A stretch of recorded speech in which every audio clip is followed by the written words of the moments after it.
তিন কবুল বলে তো বিয়ে হয়ে গেল, স্বামী জানে না স্বামী কাকে বলে, স্ত্রী জানে না স্ত্রী কাকে বলে। স্বামী জানে না আমার কর্তব্য কি, স্ত্রী জানে না স্ত্রীর কর্তব্য কি। বেশিরভাগ স্বামীর মাথায় আছে আমার কাজ কামানো খাওয়ানো, বেশিরভাগ স্ত্রীদের মাথায় বসে আছে আমার কাজ ঘর পরিষ্কার করা রান্না করে খাওয়ানো। অথচ আমার ভাই বোন কখনো জানার চেষ্টা করেনি পৃথিবীর সবচাইতে পুরাতন প্রথম সম্পর্কের নাম হচ্ছে স্বামী স্ত্রী। বাকি সব সম্পর্ক আল্লাহ সৃষ্টি করেছেন পরে, প্রথম সম্পর্ক সৃষ্টি করেছেন স্বামী স্ত্রী। আদম এবং হাওয়া সম্পর্ক ছিল স্বামী স্ত্রী।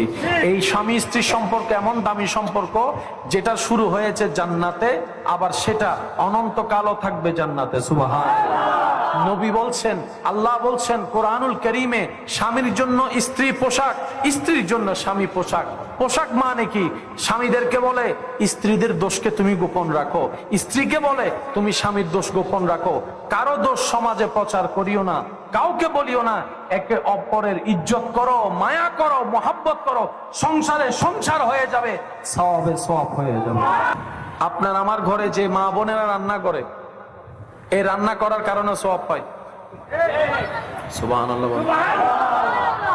দুনিয়াবি কাজও হচ্ছে, আখিরাতের সওয়াবও হচ্ছে।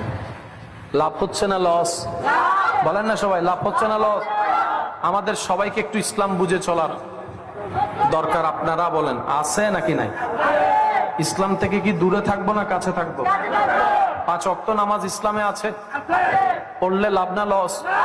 ইসলামের মধ্যে সুদ খাইতে কি ভুল করেছে? নিষেধ করেছেন। বলেন ইসলামে সুদ খাইতে কি করেছে? গোশ খাইতে, মদ খাইতে, গাঁজা খাইতে, অন্যকে অত্যাচার করতে, মানুষকে কষ্ট দিতে, মানুষকে কঠিন কথা বলতে, ইসলাম যা যা নিষেধ করেছে আমরা সেগুলোই বেশি করি। কি বলেন আপনারা? এবার বলেন দোষ কার?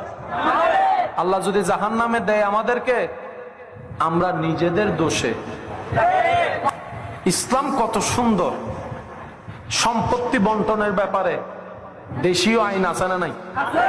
ইসলামের ফরায়েজ, ইসলামের মধ্যে ফরায়েজ, আমরা বেশিরভাগ মানুষ ফরায়েজ দিয়ে সম্পত্তি বন্টন করতে জানি না, যার কারণে বরকত হারাই ফেলি। বছরে একবার সম্পদের নির্দিষ্ট পরিমাণের উপর কি দিতে হয়? যাকাত। যাকাত দিলে সম্পদ পবিত্র হয়। সুবহানাল্লাহ। যাকাত দিলে সম্পদ কি হয়?